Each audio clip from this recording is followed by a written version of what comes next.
Welcome to Mobilizing Fear and Misinformation, Anti-SOGI and Parents' Rights Movements. I'd like to begin with recognizing the unceded territories, including the Squamish, Tsleil-Waututh, and Coquitlam and Musqueam nations on which the city of Vancouver is located. Rather than having an Indigenous elder come and open the ceremony, we have chosen to make a donation to Niskaana Foundation, and in the chat you'll find Pay Your Rent as an option to acknowledge that we are uninvited guests on these territories. My name is Travers. I'm a sociology professor at Simon Fraser University. I am responsible for organizing this event. There's no way that you cannot have been aware of all the anti-trans campaigns that are happening, and there was the 1 million Voices for Children. One of the things that is so alarming is that ordinary people are being exposed to lies and misinformation, the purpose of which is to generate fear and push trans and queer people back out of public life. I'm in the process of interviewing trans youth, and one of the things that I find myself saying to them when they talk about how difficult the current political climate is for them personally, I take a little moment to be a trans elder and say, well, just so you know, I was born in 1962. I never in my wildest dreams ever expected to have the quality of life and inclusion that I experience. I never believed it would happen. We have done incredible things. The queer and trans people before me and those who have continued to organize, in a 50-year period, we have radically changed the way in which queer and trans people are viewed and treated in society. And we need to understand what's happening, this current backlash, as a response to our success. And that is really important to understand that what is happening, anti-trans campaigns, anti-SOGI campaigns, conservative politicians, they are trying to push us back out of public life. And that is where we will not go. We are going to have some setbacks. We're not going to win things. Sometimes these measures are going to be passed, but we have to have the faith that we've accomplished so much already under way worse circumstances, so we're going to do it again. And the purpose of this panel is literally to give people an opportunity to find out what the lies that they're being told, where misinformation is, and be in a room, either online or in person, where you can ask questions and we can have a discussion. That is our purpose. I'm going to share a few housekeeping notes. The event is being recorded, live streamed, and photographed, but I do not believe you in the in-person audience will be on photographs, and or if you're showing up on Zoom. We have closed captioning available on Zoom. You can access it by clicking the CC button at the bottom of your screen. A big thank you to our captioners from Accurate Real Time for providing this service. Please note that the Zoom chat is closed today. If you require assistance for audio or closed captioning, you can ask for it via the Q&A. We're going to hear some remarks from our openers, the moderator, and then panelists, and there will be a Q&A session after the panelist discussion. For those of us joining as part of our invited in-person audience, if you have a question, please raise your hand and a staff member will bring you a microphone.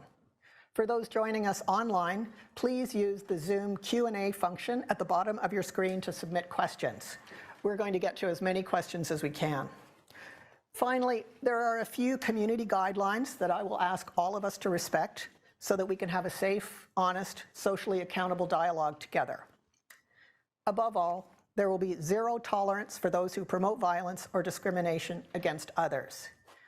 Anyone who incites harm towards other participants will be removed at the discretion of our technical team and moderator. We also ask that you don't assume pronouns, gender, or knowledge based on someone's name or appearance. Please refer to people using the pronouns they provide, and don't be afraid of making a mistake. Either you'll be corrected or you'll correct yourself and we keep going. Practice self-care in whatever way you need to. If you need to get up or take a break, please do so. And we ask you finally to approach this event with an open mind and an open heart. Be curious. With that, I'd like to thank all of those who helped make this event happen. Thank you to SFU Public Square. They have an amazing team. We couldn't do this without them. Thank you to those who contributed to the funding of this event. The Office of the SFU President and President Joy Johnson, the Office of the Vice President, People, Equity, and Inclusion, and the VP, Yabom Gilpin Jackson. And now I'd like to introduce Scout, the Director of National Programs at the ARC Foundation, who will be sharing a few words. Scout is an education and youth engagement specialist with over a decade of progressive leadership experience in the nonprofit sector. They support SOGI-inclusive education through collaboration and empathy, and have a deep commitment to creating inclusive spaces for all.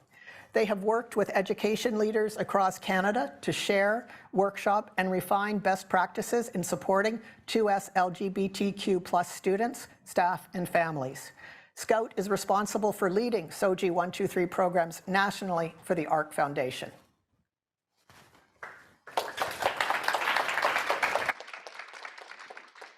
Thank you, Travers, and thank you for having me at this event and for giving the opportunity for us to speak a little bit. As you heard, I work with SOGI 123, and we know that SOGI-inclusive education and SOGI 123, the program that we run and the ways we support educators are different, but they often get really collapsed into the same thing. So I'm going to talk a little bit about what we do as an organization. SOGI 123 supports educators. Right now we're working in BC, the Yukon, the Prairies, and Atlantic Canada. And we work directly with school staff, with directors, superintendents, EAs, anyone within the schools that are trying to create those safe and inclusive environments for their students. So we try to provide that direct support to staff so that they can better support their kids. We know that so many educators are really dedicated to doing this work. I know there's so many people who have joined today to figure out how to do this well, especially in this time of increased hate and increased misinformation and a lot of lies about what is actually happening in schools. We know that students thrive when parents and school staff, teachers work together, and that the best opportunities and the best outcomes for youth are when the parents are engaged. And we really want to welcome parents in, and so really appreciate this event focusing on that and really making sure that students are supported by staff and families alike. We are so grateful to have been asked to join and to speak a little bit about SOGI 123, where we know that this rise in hate is making it more difficult. Again, we've made a lot of progress, but there's a real increase in fear amongst educators. So for the educators here in the room and on the call, know that you can access us, our resources, everything we have online is free and available, and you can reach out and we can support you in navigating this as well. Thank you so much for all of you for being here and for listening, and thanks for the panelists for having me.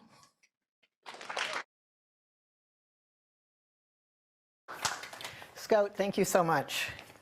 We have some brilliant panelists that I will be sitting in conversation with today. I'm going to briefly introduce them here and give them the chance to speak more about their research in a few minutes. We have Dr. J. Wallace Skelton, who is an assistant professor of queer studies and education at the University of Regina. Jay is interested in research with children as co-researchers and in using comics to make academia more accessible. Dr. Victoria Thomas is an assistant professor of media and public engagement in the School of Communication at SFU. As an interdisciplinary scholar of Black popular cultural studies, she primarily analyzes popular media to articulate how visual culture represents Blackness and Black identities. Her research is committed to political and civic engagement, diversity, and inclusion in public institutions to transform societal conditions. And now I'd like to introduce the moderator for today's discussion. We're so lucky to have Michelle Eliot with us here today. Michelle is an award-winning journalist and the host of CBC, British Columbia's weekday call-in show, BC Today, where she engages in conversation with listeners on the day's top stories and on issues important to British Columbians. Michelle has hosted numerous CBC News specials, including election and provincial budget coverage on both local and network programs. She has also tapped into her Filipino heritage as part of CBC's Mabuhay BC, an ongoing initiative to share stories from the province's Filipino community. Born in the Philippines, Michelle moved to Canada at 12 years old, settling in North Vancouver. Her experience as a young immigrant inspired a yearning to tell the stories of people whose lives are changed by new circumstances. Thank you again, Michelle, and over to you. Thank you very much, Travers. It's my pleasure to be here with you this afternoon. And thank you for mentioning my Filipino background. I'm very proud of a story about learning how to swim, which is something that I struggled with growing up, but there it is. Thank you very much for that introduction. It's my pleasure to be here with you this evening, this afternoon. And we're going to get into a discussion a little bit later on. We'll have a Q&A just amongst ourselves here with our panelists, and as well, we'll take some questions from our audience, both here and online. So do feel free to submit your questions as well. And we know that for those of you joining us in person, if you do have a question, you can raise your hand and a staff member will come to you to bring a microphone. And if you are online, you can use the Zoom Q&A function at the bottom of your screen to submit your questions. And we'll have some more instructions for you as we start the Q&A portion of the evening. Right now, let's hear a little bit more from our panel members and find out more about their perspectives and their research and how that informs what they bring to our discussion here today. And let's start with Dr. Victoria Thomas. Hi, everyone. My pronouns are she and her. As mentioned before by Travis, I am an assistant professor in the School of Communication. A lot of my research looks at media representations of Black trans identities and non-binary identities. I also do some research and lots of interviews and focus groups with Black trans women in Surrey.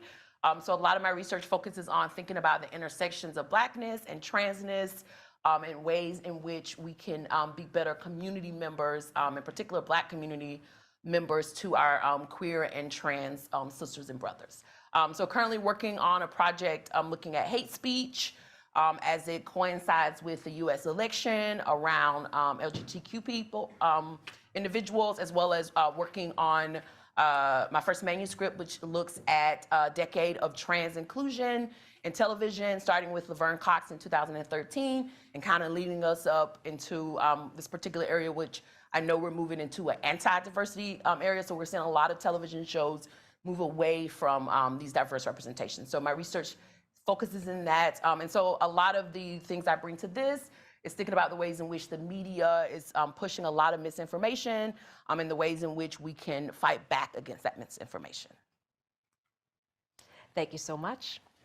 And now let's move down the line here and introduce Dr. J. Wallace Skelton. Thank you. So I want to say, Travers in the introduction said that I'm interested in co-research with children as well as trans and non-binary children. And I want to say that both of these for me are about children's agency. And how do we as a culture recognize children as fully human, as knowledge makers, as whole people with things to teach us and share with us, and who need to be able to make choices about their own lives. And so that's a really present theme in a lot of the work that I do. I am working on two projects at the moment, one of which has been interviewing parents who see themselves as advocates for their two-spirit trans and non-binary young people, thinking about how do we resource parents, how do we support parents, how do we share their success stories. It's been a really interesting moment to do this in a conversation where parents' rights have suddenly been weaponized against trans and non-binary and two-spirit youth. And to say we've done interviews with 70 parents across Canada whose rights are not being respected as parents, and who see their rights as parents as secondary to their children's rights. And how do we ensure that children's rights are being respected because they're real and present and there, and not a language of parental rights. My other piece of ongoing research is thinking about ways that this current language of parents' rights and attacks on education around sex and gender and sexuality in school is impacting people, and ways we are resisting and creating possibilities nonetheless. That second part being really important to me. because we are doing brilliant things in difficult places. And we are creating possibilities we didn't know that we'd have to build, but that are nevertheless delicious and brilliant and necessary. And I want to make sure that we don't lose those in a space that feels toxic and hard. Thank you very much. And Travers, if you would like to share more, I know you started this event and organized it. What prompted you to do that, and what would you like to come out of this conversation tonight? I published a book on trans kids in 2018 called The Trans Generation: How Trans Kids and Their Parents Are Creating a Gender Revolution. And it was based on interviews with over 30 trans kids and young people, as well as additional interviews of parents of trans kids. And it came out in 2018, but I basically finished writing it right after Trump had been elected. And I certainly noted the damaging change in tone with that administration compared with the Obama administration with regard to queer and trans people. But I didn't expect this to happen, that we would see Alberta pass the policy that it did, that we would see New Brunswick pass the policy that it did, that we'd see Saskatchewan pass the policy that they did, and then announce that they would be invoking the notwithstanding clause so that they could basically ignore the human rights of their student population. I didn't expect the anti-queer and anti-trans backlash to be so intense. Perhaps that was my own naivete, but we definitely have people who have trouble with trans people and don't want us to exist. Absolutely. There are people who believe that, there are only two sexes and the lines demarcating one from the other are absolutely clear, which they're not, but in any event, the popular wisdom is there. But what I noticed with the most alarm is that conservative politicians and organizations are using fear-mongering, particularly around trans kids, as well as the participation of trans women and girls in women's sport, in order to gain political office and pass a whole series of measures that increase social inequality more broadly and are incredibly harmful for public institutions. So I think it's really important to note that not only are we seeing trans people being targeted for discrimination, et cetera, but we are seeing conservative movements using trans politics, anti-trans politics, to seize state power. So I think it's really important that we understand this. And the round of interviews that I've been doing with trans kids and young people now, in these times, is very different. There's not the sense of hopefulness. There's not the sense of things are getting better, because that's not what's happening. I'm talking to kids who had access to trans-affirming healthcare, and now they don't. And some are able to move from state to state to flee these measures. And in Canada, I'm sure some people who can afford to are considering leaving Alberta in the hope that a province that they move to won't adopt similar measures. So it's really been on my mind, and I've been wanting to just create more space so that we could have conversations to understand what is misinformation versus what is fact. Thank you very much.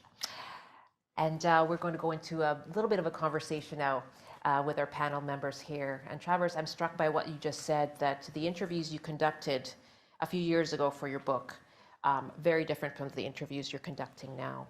And you touched on the legislative changes that we've seen here in Canada, in Saskatchewan, New Brunswick, and last week in Alberta. And perhaps let's focus on that, the mandate that students under the age of 16 need parental consent to change their name or use their preferred pronouns in school. What happens when these policies are put in place? What is the impact on queer and trans youth and all students? And perhaps we'll start with you, but we'll have our other panelists, Jay and Victoria, join in as well. I think what people don't understand is that often queer and trans kids find school to be a safer place than home.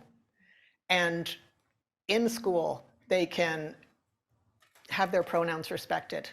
They can have a name that they feel more appropriately represents them. used. And they may or may not be prepared to share this information with their parents. And I guarantee that one of the first questions a school staff member or a teacher would ask, have you spoken with your parents about this? And if the kid says, no, I haven't, they'll say, is there a way that I can help you have this conversation? Teachers are not trying to keep information from parents. They're trying to keep children safe. And if a child in your care tells you, if my parents learn that I am queer or trans or non-binary, I don't know what will happen, but I'm terrified. You have a duty to protect that child's well-being.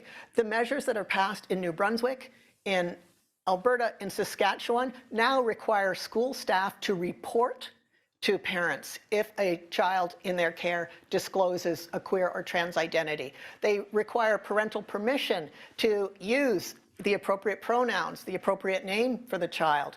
And the Alberta policy took it one step further in that New Brunswick and Saskatchewan, this is for kids who are under 16.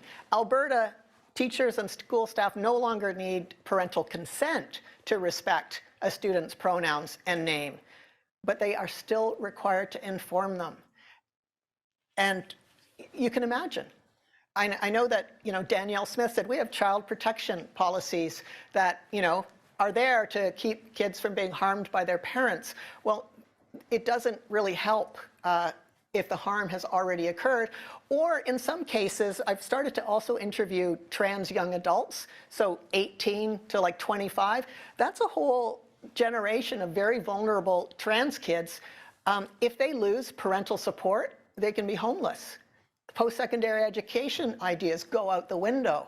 And certainly in Vancouver and other parts of Canada where rents are really high, losing family support is a huge threat to security and to the future. So I really think that these policies are going to be incredibly harmful. And certainly the students that I have talked to are just absolutely horrified because for them, many of them, school has been the one safe place. So congratulations to all the educators in this room and online for creating that environment for some kids because it means the world to them. Jay, you talked about a child's agency. How does a policy like this requiring consent from parents if you're under 16 to be able to use your preferred pronouns, what impact does that have on a child's agency? So I want to actually start by saying yes and to everything Travers Sure, has no, said. please go ahead. Yes and I'm really thinking about it from Saskatchewan, which is where I'm based. Sure. And so I'm going to talk about Bill 137, which is the number for the legislation in Saskatchewan. And I'm saying that intentionally because otherwise I have to call it the Parents' Rights Bill, which is a fiction. So the number, which is real, is how I'm going to talk about it. I hear from students about how this is creating a climate of fear at school. And I want us to think not just about the students who feel, if my parents know I will be unsafe. It's important to think about them, but that's not all students. I want us to think about the students who feel that I'm worried about how my parents might respond, and I'm going to test this out at school first. This feels like a less emotionally dangerous place to try out my name, my pronouns, and I'm going to do it here first so that I can feel confident when I bring it home and talk about it with my parents. So these are not young people who are doing this in opposition to their parents. They're often feeling really based in love and respect, but they want space to feel sure first. And schools providing that space when there isn't legislation preventing it. I hear a lot from teachers who are feeling unsure about running GSAs now. What if I run a GSA and a student comes out to me in the GSA? Has my GSA, which I intended as a support, created a climate that is less safe for this young person? I hear a lot of principals saying, we're not going to do any of those programs anymore. And I hear a lot of teachers who are really angry because they feel the legislation is forcing them to violate the professional ethics for teachers, which really are to put the needs of children first and care for children. The most exciting piece in terms of youth agency is coming from young people in Saskatchewan who are organizing in protest. New year, new name is their slogan. So if we have to send home forms to parents every time someone changes their name and pronouns. What if we did it daily? Let us engage in malicious compliance. Let us bring our new names and our new pronouns in on a daily basis, go to the office and get paperwork. And how many of these do we need to have before the school says, this is not actually the business of education. This is the business of control. This is the business of domination, and we're not doing it anymore. So young people are organizing, they are exercising their agency, and they are putting to the test whether this is something that can be done. Okay, and what about you, Victoria? I'll let you do a yes and then as well. So I want to kind of pick up with what Travers was saying about, the idea that home is kind of could become unsafe, right? And we know that there's a huge population of LGBTQ individuals who end up homeless, right? And this is historic. It's not something that's new. And so in particular, we know for trans communities, a lot of these individuals are lacking lots of resources. And so this idea that school becomes this space where you can play out these social things. And in particular, school is where we learn how is society going to treat me? How am I going to be viewed and valued? And if we're telling them as youth, you're not going to be viewed and valued for your trans identity as a youth, what we're really telling them is that we don't want you to make it to adulthood. We don't want you to make it to adulthood with this identity. And so that's also going to increase less and less programs for trans adults, right? Because the conversation now is on them as youth, which is important, but they're going to grow up really quickly. And so if they know that they haven't had the social space in school, then they already know society is not looking out for them. And they don't have the protection of their parents once they hit 18. That's my biggest fear, is that now we do have some parents who can speak for them, who can help them. But once they hit 18, who is going to be there, right? Because we haven't taught them that they were important. We haven't given them the resources that they can use to help them, because we've had to either lie about it or we've had to not be able to talk about it. So I definitely think it's important for us to think about how our trans youth are going to move forward if we're not building resources for them as youth and as adults. I'd like to get to that because you talked about the GSAs and how they are either being dismantled or not being started. So when you talk about resources and what that means. But first, we are talking about these policies in schools. What about for parents who may see these policies, who may see that New Brunswick and Saskatchewan say that, if you don't feel comfortable speaking to your parent, we can direct you to an appropriate school staff who can help you come up with a plan. What do you say to parents who read that, who see that, and say, I would like to be as engaged with my child's school life as much as possible. That seems reasonable to me. What do you say to those parents? I speak to a lot of parents, actually, of trans kids and queer kids.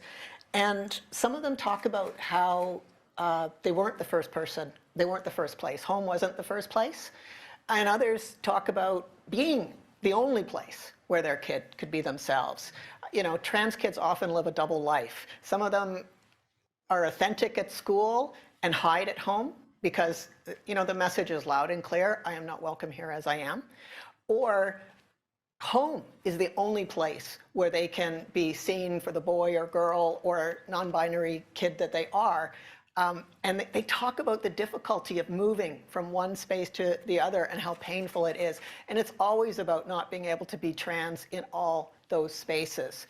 And some of the parents that I've spoken to whose kids took a while to share their transness with them, some of them were really supportive, had queer and trans friends, but for whatever reason, their kid had looked on the internet and found that, a lot of trans kids get kicked out of their homes when they come out.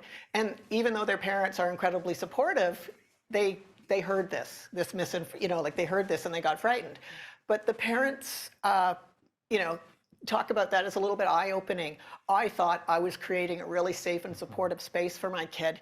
And the fact that it was hard for them to tell me this is really important for me to know.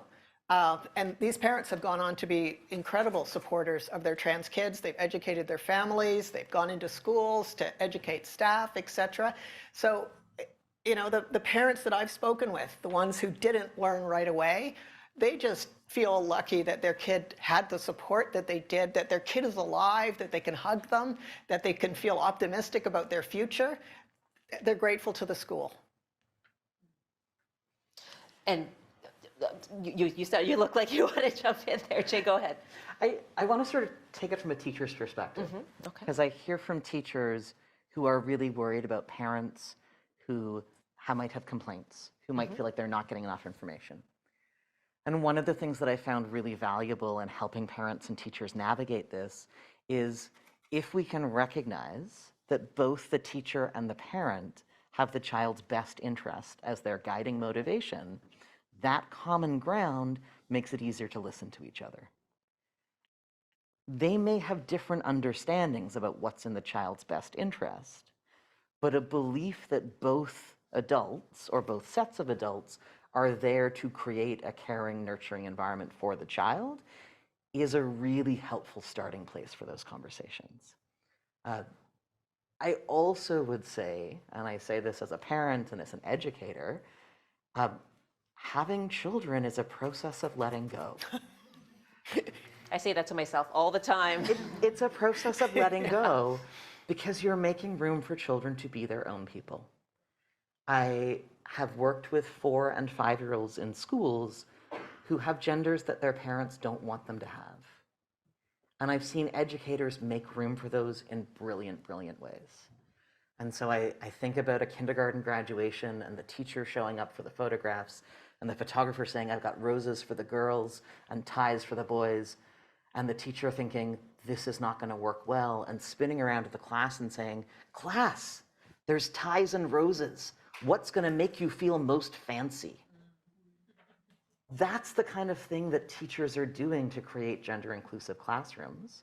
And so when a child comes home with a picture that doesn't look like the parents expected, the parents can come back and say what happened, and the teacher can say completely honestly, I gave the children the choice of what's going to make them feel most fancy. Because our job is to celebrate children and to help them feel safe. Creating an understanding that we're both working from the child's best interest helps those conversations happen and makes room to learn and listen to each other in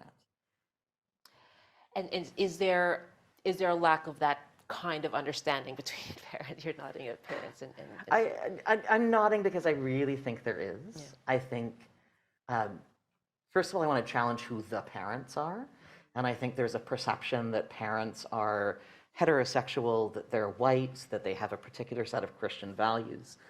And when we're thinking about the parents, that's the imagined parent community. I think a lot of educators feel really limited in what they can do because they're worried about the imagined parent community. And often that's the community because those parents are the loud voices in a school community.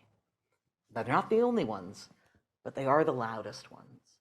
And so we really need to recognize that our parent community includes queer and trans parents, it includes single parents, it includes a whole range of people. It includes multi-generational families. It includes all kinds of structures. And we need to think about how do we hear and make room for all of those families? Because making room for those families makes room for their kids. Victoria, you talk about representation. How do we hear from those families? So I definitely think, research such as Travers and Jay, because a lot of the information that we see online is from the point of view of passion legislation or from the point of view of harm. But none of these people have actually talked to trans people, right? It's not like they're saying, well, I've done this research and I've talked to 50 trans people and they say that this is the policy. So I think it's also asking ourselves, why do we have legislation passing laws when the legislation in itself doesn't even represent us identity-wise, but where are they pulling their information from, right? Where are they getting information from? Where are they seeing the danger? Because if you talk to trans people, if you talk to trans kids, like I know today there was a walkout for trans youth, and it was organized by trans youth, right? The teachers didn't tell them this is what you do. So I think there's a lack of actual listening to trans youth. So I definitely think the research that Travers is doing, the research that Jay is doing, I'm doing, gives us more voices. And that's kind of part of my research is to historicize all of these trans voices so we don't hear things 50 years from now like, in my day, there were no trans people, or this is so different, right? And so I wish there was more talking to trans youth instead of telling them what they are either doing wrong or what's not right. I just wish somebody would say, tell me about you and what you want me to know. And then they will know that the things that we're teaching these children are not harming them because they're actually talking to them. And I think we don't have enough of actually talking to trans people for us to be making policies about trans people. And given that it sounds like lack of information, where do you think the backlash and that rhetoric is coming from right now? And why is it happening right now? I would say a lot of my research looks at the ways in which media pushes a particular type of trans person, or they push a particular type of narrative of look how much things have changed. So we may look at TV, we may see a lot of these people saying trans people are taking over, or there's so many more trans people now, but trans people are a very, very small part of the population, right? And so we have these repeated images of trans people that makes it seem like they're everywhere, and maybe there's this fear that they're taking over, much in the same way there was a fear that Black people were taking over when we got one president. And so I think that people are no longer seeing, and by people I mean the dominant people may not see themselves as much, so then that maybe they're thinking that there's not a space for me, or if I give space to this individual, I lose space. So it seems like in some ways people are competing for the resource to be seen, when in reality there's space for everyone. That fear, right? So where is the how is the rhetoric or you know these you talk about organized campaigns? How is that tapping into that fear? Let me very briefly give a little history. The Christian right was behind anti-gay measures. If anybody remembers Anita Bryant, I'm scarred forever. I don't eat oranges, etc. And they started to fail. I know that in Canada in 2005, same-sex marriage was legalized, and that did create a cultural shift, for sure it did. But when anti-gay organizations and campaigns stopped being successful, they moved overseas. 2014, the anti-gay law that was passed in Sochi, Russia, it looked familiar to me. So I looked into it, and the person who provided the language for the anti-gay law in Russia was the same person who headed the Oregon Citizens Alliance in the 90s when I was a graduate student at the University of Oregon, and they had a measure put on the ballot that would make it like illegal for anyone in a state-funded institution to mention homosexuality without condemning it. The so-called gay propaganda. It was the same person.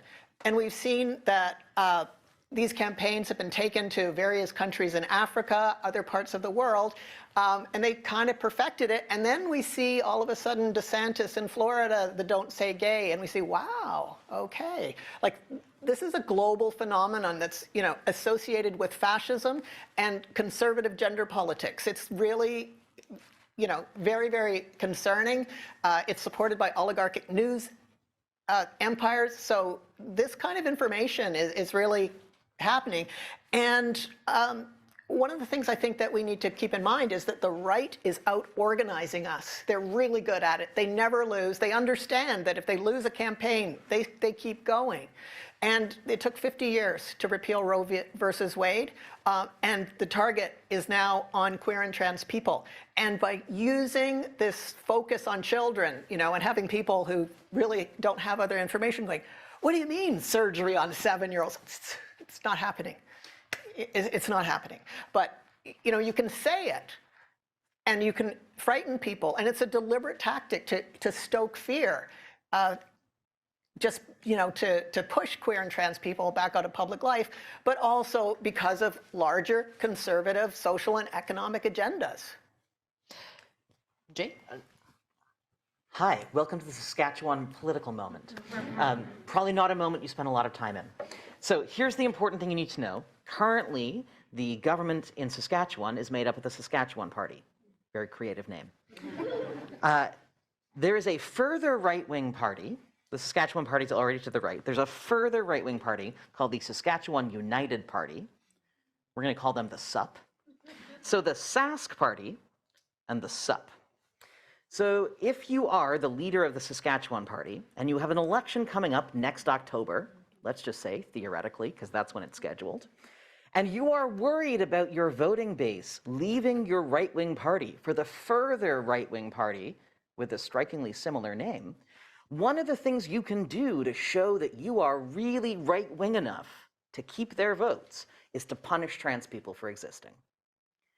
And it's really important to pay attention to, it's not actually about the trans people, it is about satisfying the right-wing Christian vote. So there is no compassion or care for the trans people in this moment, but it is very much how do we protect the right-wing voter base? How do we signal to them we're on your side? In this, I'm talking as if I'm the Saskatchewan Party, which I'm not, but like just bear with me for a moment.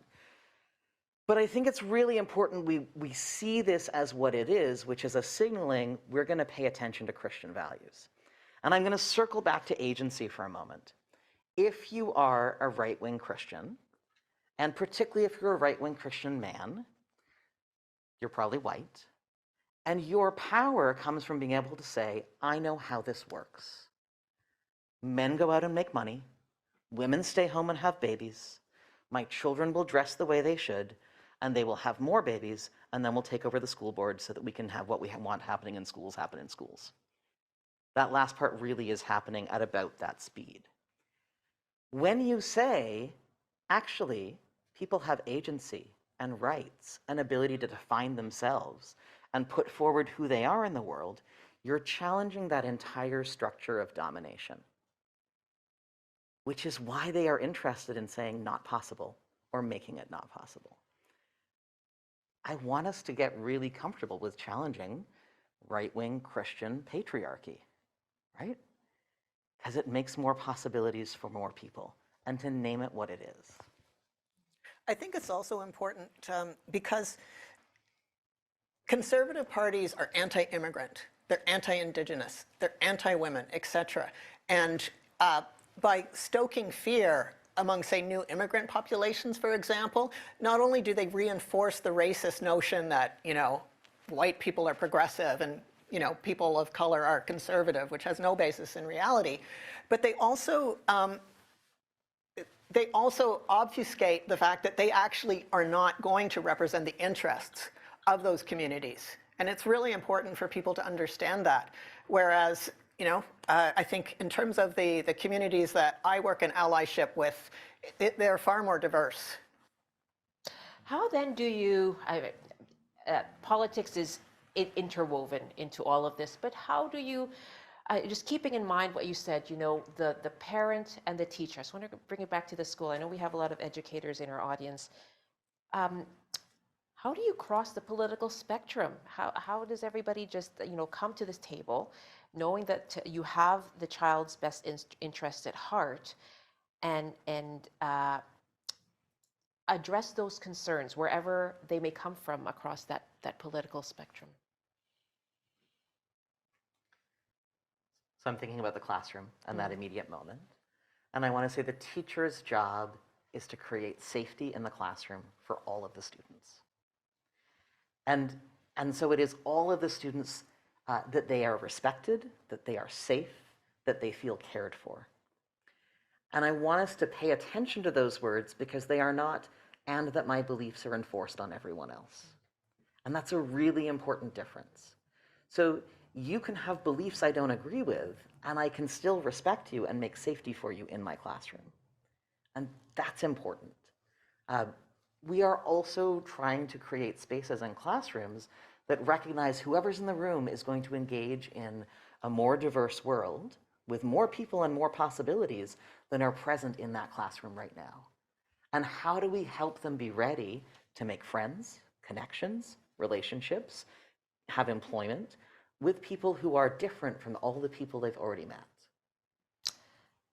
Victoria, that seems like something that exactly you've been thinking about, right? These are children who are going to grow up and go off into the world. Yeah, right. And so it's important for us, like Jay says, to really think about how we teach them safety, how we teach them to treat one another. Because we know that schools can be damaging, right? We know kids can be bullies. Sometimes teachers can be bullies.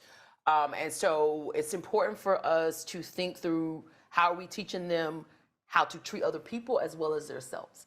And especially if we're teaching that people who are trans or people who are LGBTQ or any type of difference is not welcome, then that also is traumatizing. There's so much psychological harm that trans people have to overcome.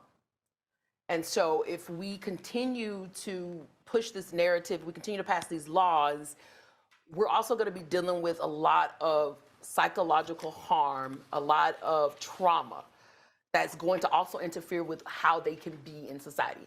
And so it's easy for people to say, well, trans people are maybe not contributing or trans people are not working or being good citizens, but that's because you've traumatized them so much. How can they? Right? And it's so that if that's what people are so-called worried about, whether or not these particular individuals are going to function in society, they'll function much better without that psychological trauma that they're kind of taking in right now. I do want to make sure we make space for our audience, and I know that we have some questions coming in already. Just one last question. I know you want to address resources and tools for our audience as well. Is there anything you'd like to put forward that people can look up? I'm going to point back at the ARC Foundation and the SOGI-123 folks who have extensive materials available on their website. I'm going to point at the Public Health Agency of Canada, who has resources around gender diversity in schools and sexual diversity in schools in both French and English that are available for PDF downloads right away. I'm going to point out librarians, and I want to give particular credit to librarians who are doing incredible work to make 2S LGBTQ collections available to young people, which feels particularly important in this moment, again, in terms of where do you get access to information when home and school don't feel like places you can ask those questions or find those resources. So literally talk to your local librarians is a great move. Many teachers' unions across the country have resources. So whatever the teachers' union is where you are is a good place to look. And the reason that all of these professional organizations have resources is because this is, again, upholding professional ethics and the Human Rights Code. And I want to really resist the idea that this is radical work. Like, this is really basic work of respect and inclusion and celebration. I would encourage people to look for resources that are supportive of trans kids, that tell the stories of trans kids. Because in my experience, I've been asked to, for example, sit on the EDI committee of the BC Soccer Association. I've talked to sporting organizations, and I've talked to school boards. I've talked to a lot of different groups. And when I tell stories about the kids that I've interviewed, it's a game changer. I think that, as Jay said, if we were really thinking what is best for kids, and we asked kids who are gender nonconforming or trans, non-binary, what you would need, you would hear that SOGI education is really important, and you would hear about how incredibly great it is when people support you and believe in you and you can be yourself. And often they'll have stories of before versus after, and their parents are saying, I was really worried. I was scared to death. And once they came out, they got so much support. It was amazing. I didn't expect it, and they're doing really, really, really well. So as Victoria emphasized, save them from trauma. Really, right now, I think that the Alberta policy is saying better a dead trans kid than a living trans kid, because that kind of policy is, I hate to do it. I don't want to just talk about trans kids in terms of, self-harm and violence against them and discrimination, because they're fabulous and they have so many exciting things to share with us. But this is just a reality that these kinds of policies will actually kill kids. And their parents are going to be devastated. So let's give them the support that they need so that they can support their kids. Did you want to add to that? As far as resources, I mean, I know people, especially now, try to stay out of politics, but please know who your politicians are. Please look at them, see what they are pushing, and really ask yourself, is this the person I want to re-vote for? Especially in local governments. Local governments have so much more power than people think. So who are the people who are making decisions about the Board of Education? Who are the people who are making decisions about what type of books are going to be in our libraries? So if you could just look up where you are, figure out who are those people, whether you vote or not, just figure out who is the person that is making choices for you. And if you want that person or if you trust that person. Because we do have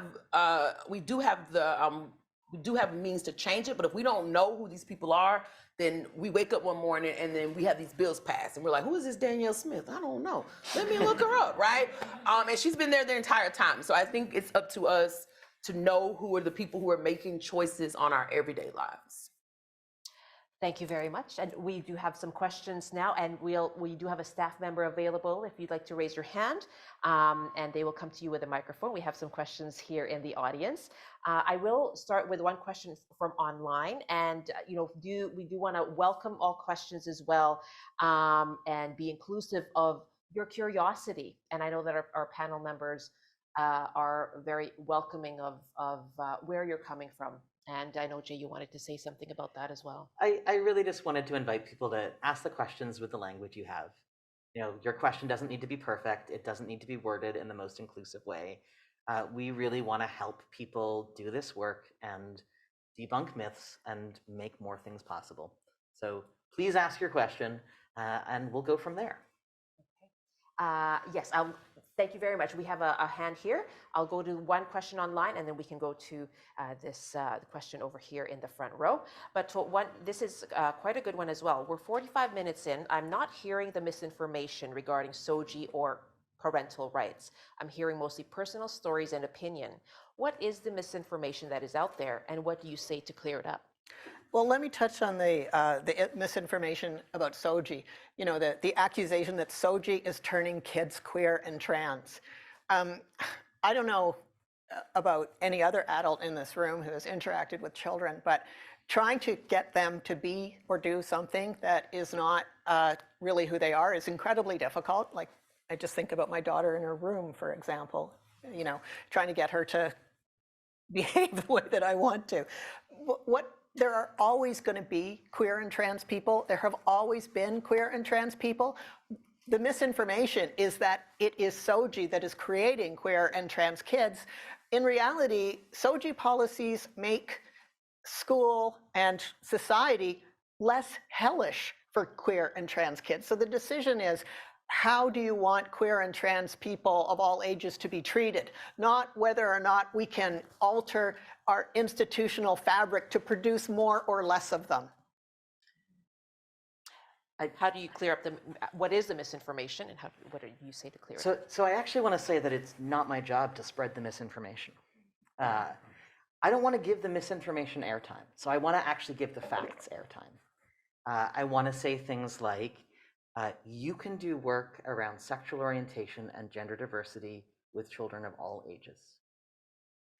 You can create inclusive, safe classrooms for children of all ages. And so I want us to think about these conversations in kindergarten. And the misinformation is what's happening. And what's actually happening is we're saying there's many ways to be a girl, there's many ways to be a boy, there's many ways to be both, there's many ways to be neither. You're going to figure out what's right for you, and we're going to follow your lead. That's the messaging. The messaging is things like, your body belongs to you, and you get to make choices about your body, except in moments of safety. So we're teaching people that they can say no to having other people touch them. We're teaching people that they need to check in before they touch someone else. That's, again, what's happening with young children. Again, we've talked a lot about how parents and teachers can work together. That's combating misinformation, because we're saying parents and teachers, both functioning from what is in the best interest of the child, Working together is what's actually happening. We are saying that schools want to be safe places and want to also be hubs for families to come together. And again, I'm going to say this pushes back on the misinformation because it says what's really there. There's a lot of name calling in the misinformation and a lot of fear mongering. We've also said things like surgery is not happening for young children, because it's not. And so some of the pushing back on misinformation, and I will say that I had to explain hormonal blockers to a group of people last night because Danielle Smith, who is not a medical doctor, does not understand hormonal blockers. And so her talking about it, hormonal blockers as permanent changes gives people incorrect information. So to be able to talk about hormonal blockers as putting puberty on pause, it's not actually making changes, it's preventing changes. And so I want us to think about a pause as not introducing something new, but as stopping something new from happening. And with blockers in particular, a technology that was created for children who are not trans, but who are experiencing precocious puberty. And that's why this is available. Really, the idea that this is creating permanent changes is completely false. So the misinformation is really circulating. The information and the facts, which I'm hearing across the panel, is the pushback.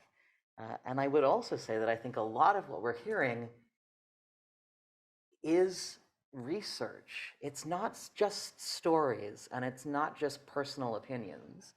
These are experiences and understandings of broad groups. And part of what's happening right now is government saying, we don't need to consult. We don't need to talk to trans people because, like, gosh, what might they say? Or if you're in Saskatchewan, the government's saying, we've consulted. And then the Freedom of Information saying, well, actually, we got 11 letters from parents. So that was our consultation. So I think it's also important to say the reason all of these professional organizations, the independent First Nations, all kinds of groups are saying these policies are dangerous, the ones that are harming trans kids, is because it's harmful. Like, Alberta's, a minister in Alberta was saying that they would go on into some consultation following Danielle Smith's announcement. Where do you see that going? Consultation with trans representatives and advocates.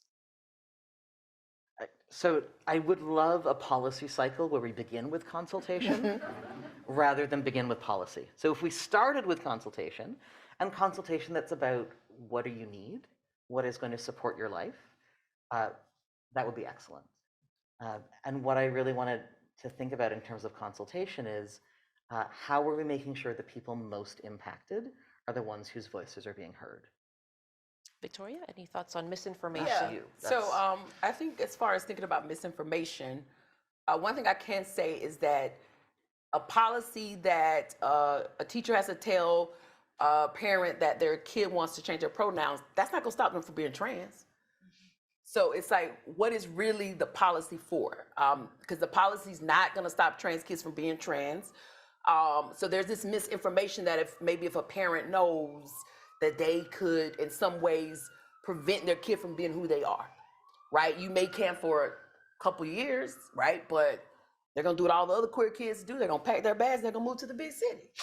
And so I think what's misinformation is that parents are losing their children. But what it really is you don't see your child. Your child was always there. But you think you're losing your child because they don't fit whatever dream you had when they were born.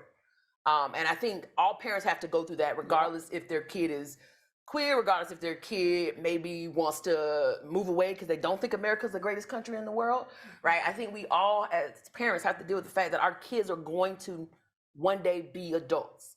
And no matter how hard we think it is, their process of changing and growing was always going to be that process. They were always going to be that person. And just because they learned this when they were 12 or 5, we know a lot of people transition when they're older. So teaching them at 5 doesn't matter. We teach these people at 20, people who learned at 20, they transition. So getting the information earlier or later is not changing anything.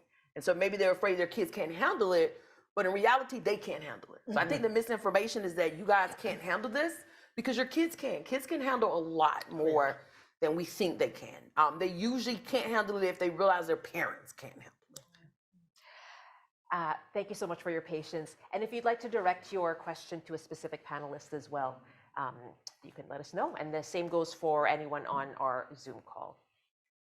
Awesome, thank you so much. This is a question directed towards all three of you, and I wanted to quickly tie a couple of different threads to ask my question.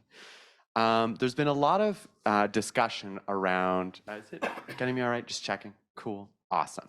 A lot of discussion around the ways that this affects trans youth and how they become trans kids. My question is about scrutiny. We were talking earlier about the sports bills, in addition to what's going on in schools right now. And especially when you look at like municipal governments in the States, where a lot of these have been happening, there is one trans girl. And so when these things are being talked about in the media and in broad sort of notions, there's an idea of what's going to happen to future trans kids who aren't going to be able to come out, trans kids who aren't going to be able to access care. But my curiosity and what I want to hear from the panelists are, what about solutions for the trans kids who are out already, for the people who have the supportive family and are now being forced to face with school environments that are being made hostile, being scrutinized by their peers and their educators because of these policies placing spotlight and focus and violence upon them? Thank you. I'll speak to that because I pay a lot of attention to sport policy. And something that's really important to note is that there's a long history of gender nonconforming girls being harassed about whether or not they were actually girls, including, you know, parents of opposing soccer teams saying, we got to see in this kid's pants. Like, so, and we've already seen that happen. You know, it happened in Kelowna this past summer. 2 adults were yelling at a 10-year-old, you're not a girl, you don't belong here, like you're a boy. And the kid actually happened to be cisgender, but that gives you an indication of what it would be like to be a trans kid under attack in this way. And it's really important to understand that when we make it hard for kids to be trans, we make it really hard for gender nonconforming girls and boys. And also there's an indication that when you have education in schools about sexual and gender diversity, you create a less polarized gender order, which results in less violence against girls and young women. Hockey Canada, anyone? Maybe there's a need for this. But in terms of the support for trans youth who are experiencing this now, in my interviews, it's something that I feel very, very, you know, that it's very necessary.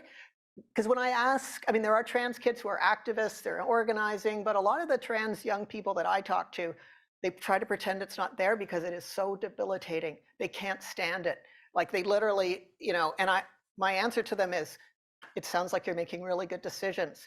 You let us take care of this because we are going to. Victoria. I think I'm good on this question. I know there's so many hands up, so. Sure. Are you okay with, okay, just to expedite things, thank you so much, appreciate that. Sorry, I'm going to tag in one Oh, tiny yes, thing. my apologies, that's Jay. okay. Yes, go ahead. We've heard premiers in both Saskatchewan and Alberta claim that not allowing people to use a pronoun and name that feels right to them but is not on their birth certificate protects them from transphobia. Yeah, laughing is appropriate. It's not like the transphobes wait for someone to change their name and pronouns, right? They're not like, yeah, not yet. No, not yet. That's not how transphobia works. Having the leader of your province engage in public transphobia harms trans people. It makes it much harder for a teacher to say, what you just said is transphobic, and that's not acceptable, and I need you not to do that again, because I need this climate to be safe for everyone. We know that transphobia happens often well before someone comes out as trans.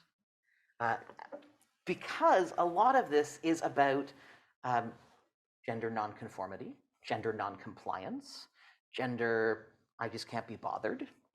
And it is about somebody saying, your gender doesn't fit my expectations of what your gender should be.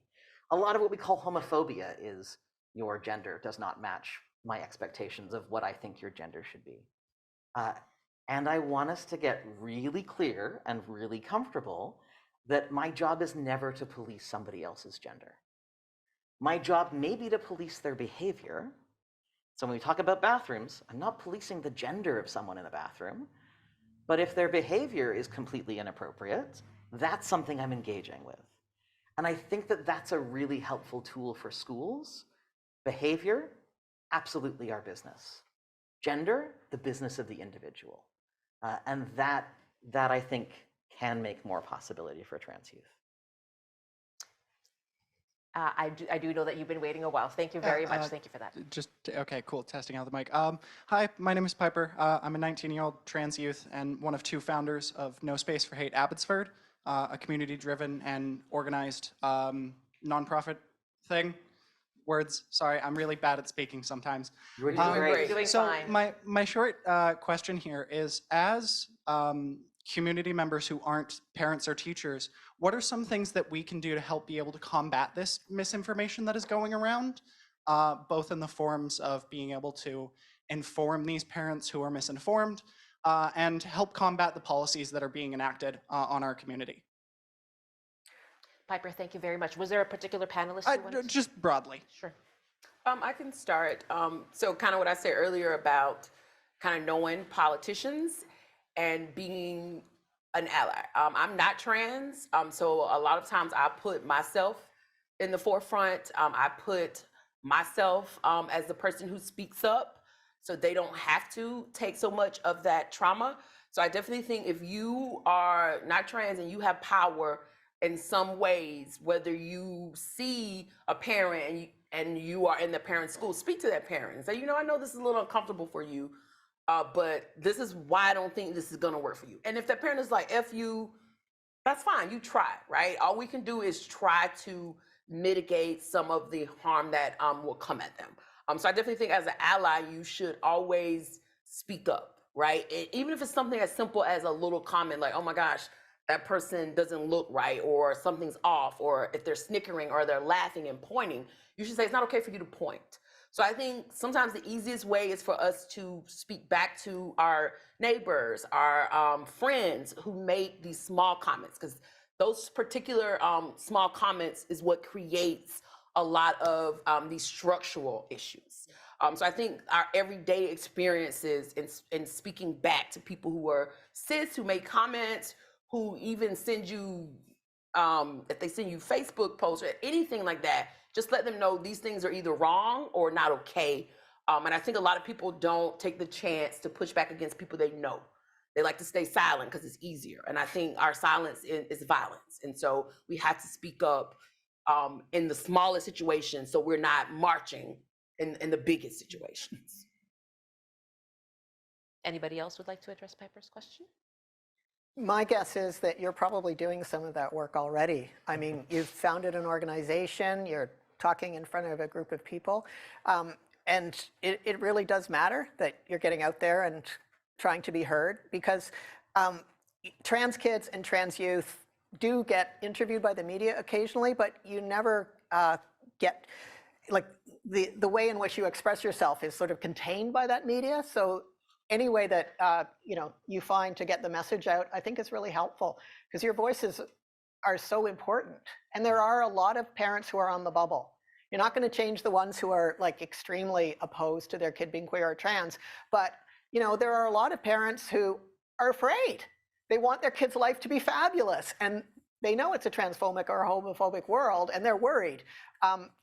So finding out from someone who is trans and is a young person, look, like, supporting your trans kid is actually the best thing that you can do for them. Like, the outcomes for trans kids who are supported by their families are so much higher than for those who aren't. So I think you're probably already doing a lot of this work. I want to encourage you to give assignments to the cis adults around you. If you've got a demo, if you've got a protest, have them there as backup. You get to be in charge, you're the voice, you're the person people need to listen to, but have that backup. And the other tiny thing I want to say is, one of the strategies of pushing back is often to say, well, have you looked? And what I mean is, when people tell me that they are teaching whatever they're teaching to whatever age of children, province's curriculum is available on public websites. Have you gone and looked at the curriculum?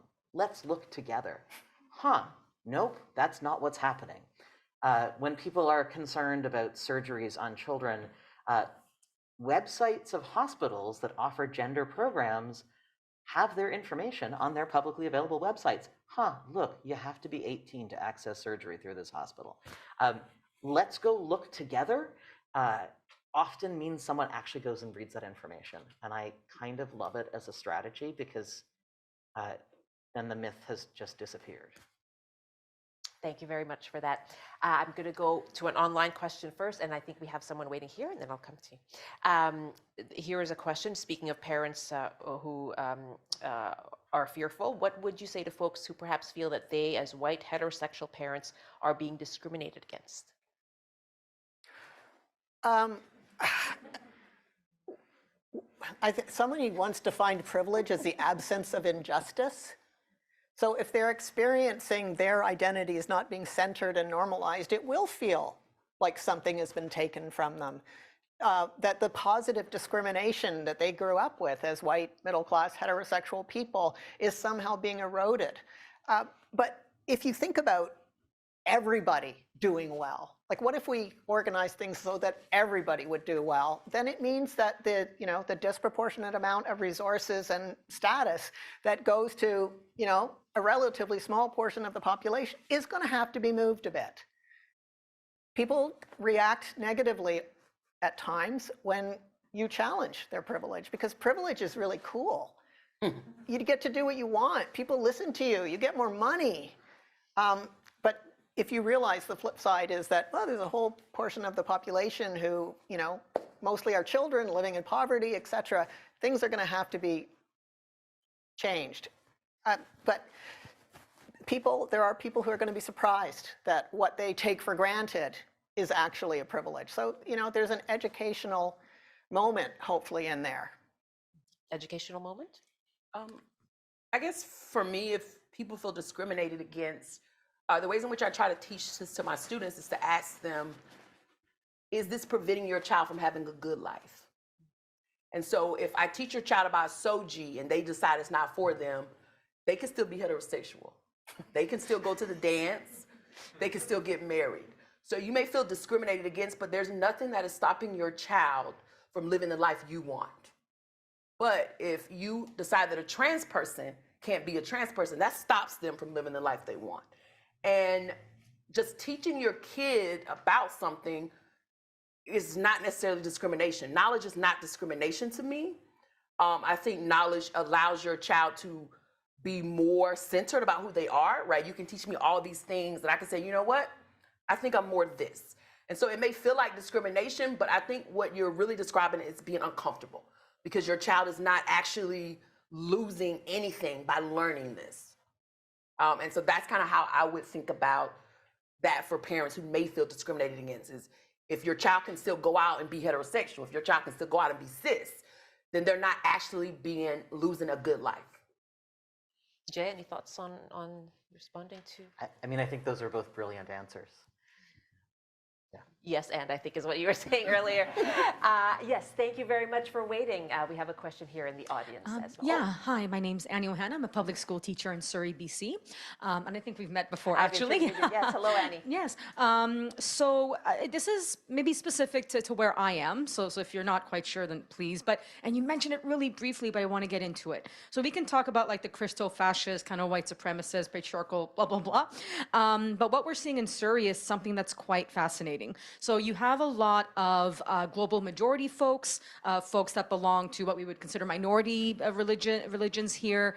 And I want to be clear, I want to take it beyond like an opinion or what a holy book might say, but we're seeing these white supremacist groups like weaponizing and fear-mongering and raising these individuals up to claim like, yes, I'm being oppressed, right? My freedom of religion.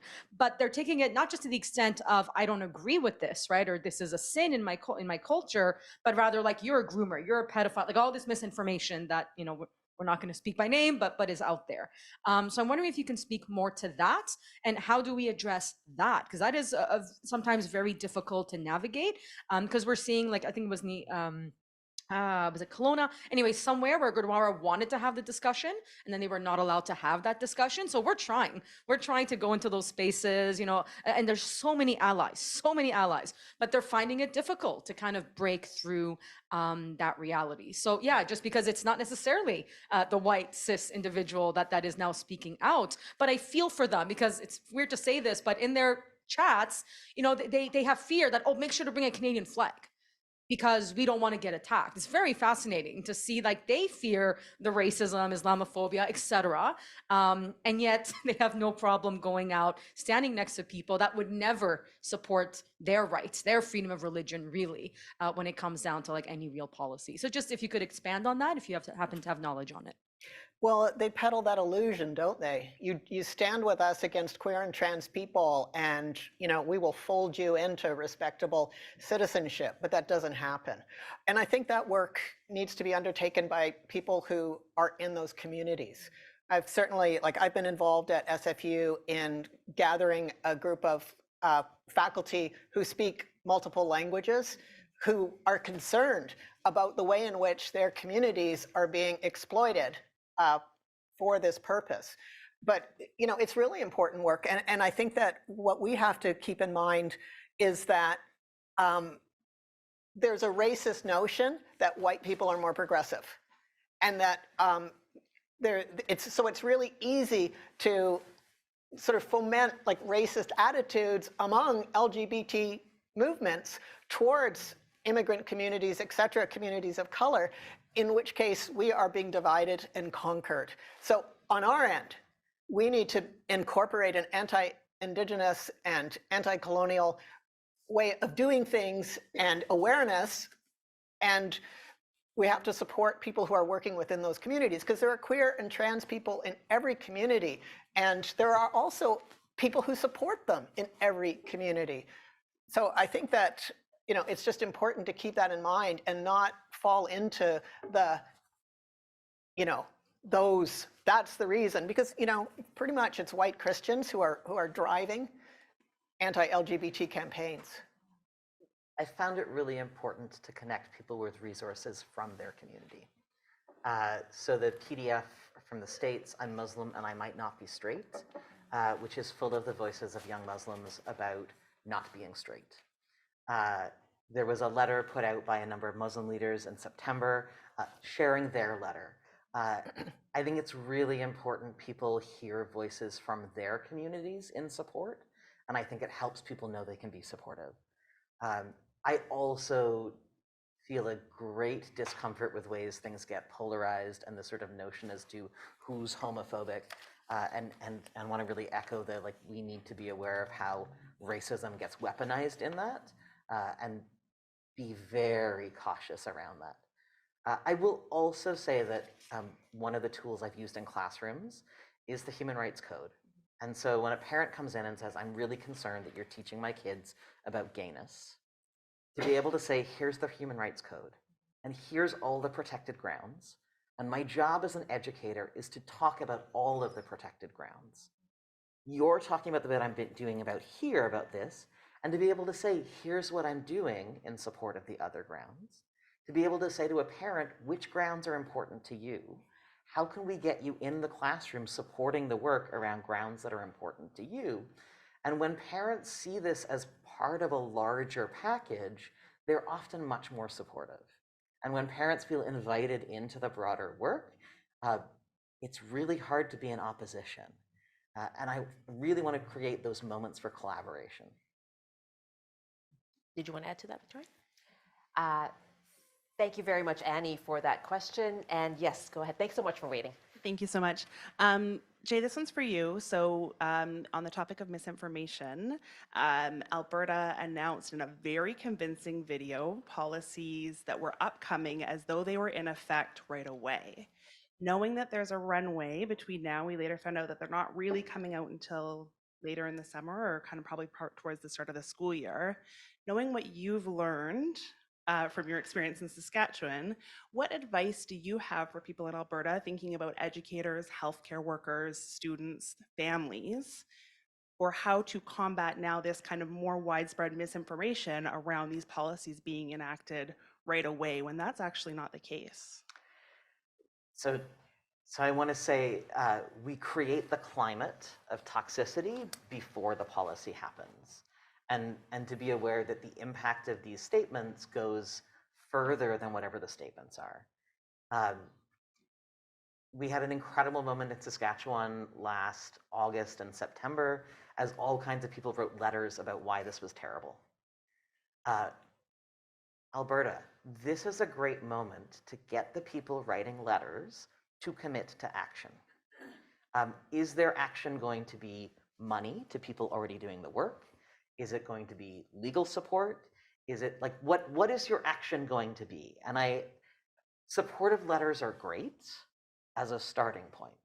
And I want us to really encourage those folks to think beyond that. I also want to say, organized labor needs to get involved now, and particularly teachers' unions need to get involved now. And we've had in Saskatchewan, the Saskatchewan Teachers Federation, we only have one, say, we are in contract negotiations. We'll come back to this issue after contract negotiations.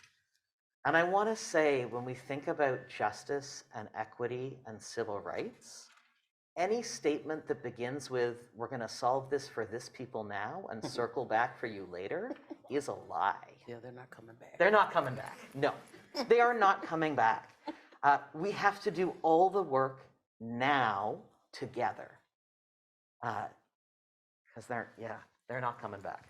Same thing that happened with the LGBTQ movements. They told trans people, we'll be back for you. We'd like your labor now on our issues, and we'll do yours next. Yeah. Thank you so much for that. And yes, go ahead. Sorry. Hi, my name is Kay, and my pronouns are they, them. I'm a training and research coordinator for the BC Flying Squad. I'm attached to about 38 different protest monitoring channels where I listen to their private communications as well as their public communications and funnel that information out to labor, to teachers, to organizers, to direct action groups like Pipers. Just to reiterate what you guys just said, yes, absolutely. And also, we are far behind as far as organizing goes. I can see right now that there are 12 chats where they are currently evaluating Conservative and PPE candidates, both at the municipal, provincial, and federal level in British Columbia, for placement in your library trusts, in your school boards, to leveling up to provincial and federal campaigns. We need you guys in the classroom, and the work you do is important. Teachers have saved my own life. Thank you guys very much for that. I'm an adult now. It's great, except not. But we also need you on the street. And we need you guys not just to work and push hard within your unions, but out with us in the street. We need adults. It can't just be Piper. It can't just be me with my trauma holding this up. Like, we need you guys out. I need to see you in like barrier training and security trainings. Like, we need everyone together lifting as one to make this happen, because it is big and it is scary and it is moving fast. Thank you for your labor. Yeah, I want to say thank you as well, because I couldn't do it. I could not look at conservative chats, so thank you. Okay, thank you very much. And we have a question over here. Thank you for waiting. I'm going to go to a couple of online questions as well, because we do have some here. We have about 5 minutes left, I think. So we're going to try to get to all as many as we can in the last few minutes here. Go ahead. I just want to say that the Saskatchewan legislation is an attack not just on trans kids, the smallest and weakest constituency, but on all of us. Because in enacting the legislation, the Saskatchewan government has done that which governments thought would never happen, and that is they have said we are using the notwithstanding clause. And that clause means they are erasing the civil rights of trans kids, because they are saying this law operates notwithstanding that you have a constitutional guarantee of equality.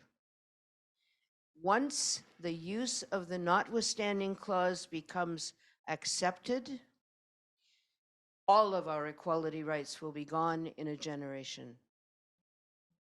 Thank you for that. Following up on Kay's comment as well, and your comment there, there's a question here. How do we uplift trans youth, especially during an election cycle?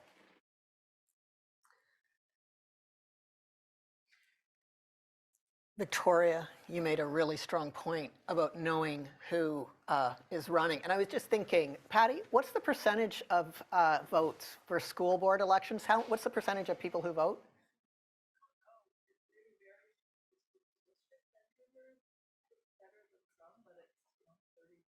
30%. 30% of the population is Older people, yeah, they got time. Yeah, so 30% of the population is making decisions about who will be on the school board. That's a big gap that some really concerted organizing can close. School boards are fantastic places for community organizers to step into politics, to run for the school board or to support different candidates. So the municipal realm is really important. I agree entirely, Victoria, that so much at the municipal level can happen, and not that many people are making decisions right now that end up being incredibly negative. So this seems like an obvious place to start. And I think as far as thinking about ways we can uplift them, there are so many good things happening, right? There's things like this panel. We know there are lots of support. So I think if we can also start to think about what events are we putting on that allow trans youth to be trans youth, right? So making sure we create more events for them, making sure we show them good things about them, right? Who are the researchers that are writing? Show them trans people who are adults, right? Introduce them to groups such as what Piper's running. Connect them, right? A lot of them are out there, and if they could just work with each other and know each other, I think they could be so much more powerful. So finding ways to get them to connect with each other, to take care of each other, and a lot of my work looks at the ways in which Black trans women as a community care for each other to help them survive. Without each other, they just wouldn't make it. And I think making sure that they know that other people are out there and we find opportunities to get them together in safe spaces where they can breathe and have fun. I think that's what's really important, is maintaining their joy, because they're gonna have a hard fight for a long time. Yes, go ahead. Oh, sorry, go ahead, Chief. I want to talk about money for a moment. And I think that when we're thinking about how do we uplift the voices of trans youth, some of us have time to do it. And so maybe we are joining trans youth at protests and backing them up and being supportive. Some of us have, access to media, and we can use that. Money is needed. And so I have seen a number of calls coming out of Alberta right now where Skipping Stone is coming forward and challenging this proposal, calling for support for Skipping Stone. Great. Send them your money. And they are stepping forward because they have been an access point for trans youth and a place of joy and belonging. And I know this from my research with parents, because that is a name that I've heard a lot from them. I'm also going to say that I appreciate this is happening because we've not really seen this in Saskatchewan. So in Saskatchewan, we've had You Are Pride, a small organization largely driven by trans youth that offers spaces for trans joy and those kinds of moments, come forward as the challenge to the law, where they are now in court arguing that this is cruel and unusual punishment because they didn't use the notwithstanding clause against that part of the Human Rights Code or the Charter. They only used it against other parts of the Charter, discrimination. And You Are Pride really could do with money. So again, if you're a supportive adult and protest is not your thing, I mean, maybe we could work on that. But right now, let's start with money. Send money to the people making rooms and spaces for trans youth, and ensure that those spaces continue to exist and thrive. Because this is not the moment for trans youth to lose more spaces. Thank you for that. And yes, go ahead, please. I feel like this question is well timed. I'm here representing community. We're BC's Queer, Trans, and Two-Spirit Resource Center. And when I think about joy, I think about the many drop-in spaces or virtual spaces or a gender-affirming wear program that is truly right now overstretched in trying to provide joy. My question is, what can queer or like queer and adjacent organizations do in supporting this conversation? You know, I think it's great that we have an education program and that we have a peer space, but what more can we do to further this conversation or provide a safer space for folks? I think that one of the things that we need to do is realize that we have to always be organizing on these issues. Like, this is something that conservative groups, the Christian right, understands, that they have to be organizing all along. And it's really easy to get caught up in taking care of people's needs in the moment because the needs are so great. But I think that the more outreach we do to the public community, the better. I'm sure that Pride will have a different flavor, shall we say, this year. That Pride parades have sort of turned into sort of like this corporate Mardi Gras. But I think that, you know, the origin of Pride as a protest movement is going to be clearer with this Pride. But you have all those people who come out to Pride, for example, who aren't queer or trans. So taking advantage of those audiences to explain how misinformation is being used to, you know, create policies that are harmful to trans kids, and just in whatever capacity you have the ability to do to speak to groups that are not queer and trans about the needs of queer and trans youth. So I hear a research question in what you're saying, and I desperately want you to ask that of young trans people currently accessing your programs, because their answers are going to be more valid and more important than mine in this moment. But I also want us to think about how that asking is research, because then we can turn it into what fuels our next round of grant applications. So as someone with a lot of background in the nonprofit sector, we're looking at the next grant application, we're putting in the report on the last one. How do we use those answers to then drive what programs we're creating and where we are then looking for resources and creating staff positions and supporting people in a variety of ways? And if you can find an academic who can help make it look recognizable to your funder, and the recognizable part is important because your young people may feel immensely inspired by the process you're doing. And sometimes we need a little translation to get the funder to understand why this is what happened and what it means. But you're asking a research question, and it's important, and your community has the answers, and you're going to use it to get more money to create more programs. Thank you for the question from the group community. And that is it for our questions. I know we have still so many coming in. Thank you for all of them. It sounds like you're going to have to do another one of these, Travers. And we do in the room have some time here still, a little bit longer, I'm told. So we do welcome our audience to hang around, chat, and connect as well. And I apologize that we couldn't get back to you. And I welcome back to the podium, Travers. Thank you so much, Michelle. I want to thank Victoria and Jay, as well as Michelle, for all their important contributions. Thank you again to SFU Public Square for making this event feel to us easy and fabulous. I know a lot of work goes behind that. But mostly what I want to do is thank each and every one of you, both in the room and online. Thank you for showing up for queer and trans youth today. And let me ask you to keep showing up for queer and trans youth because they really need you. Thank you.